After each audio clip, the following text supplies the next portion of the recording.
While I don't recall watching any of the Super Sentai shows or that I'm not really an avid fan of the Power Rangers, it still is a matter of fact that I grew up watching multiple iterations of these kinds of shows, with Power Rangers SPD being the one title that I remember. Not for its story or characters, but because of how catchy one of its lines is in its theme song.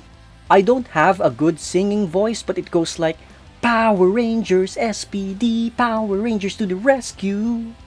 You can just search it on YouTube for the whole version, but going back to the anime we have for today, you know what I love about this one?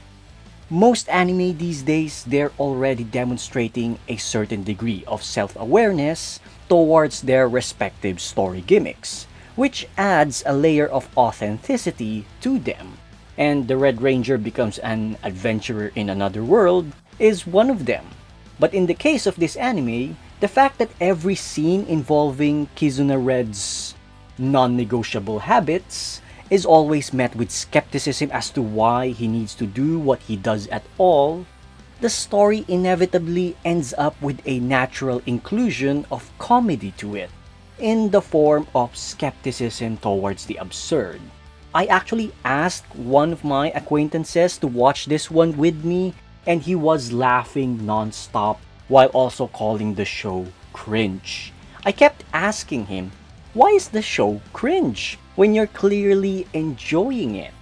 I know both ideas aren't mutually exclusive, but I'm starting to believe that a lot of people only call something they enjoy as cringe or bad or garbage or slop as a means to appease the so-called intellectual viewers who are so far gone with their standards that if a story isn't as thought-provoking or the writing isn't perfection in every sense of the word, they just classify it as bad or as a terrible story.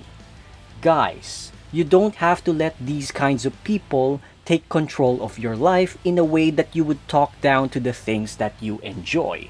Provided it isn't anything too controversial, of course, just so you could maintain some sort of approval from them. I like this anime. It's simple, I don't need my thinking hat to watch this one, and the frequent homage it has for the Super Sentai, Power Rangers, and the like.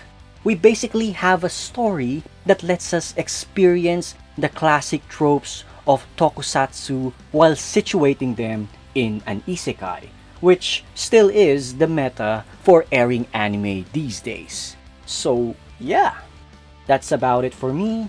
Until next time then, everyone.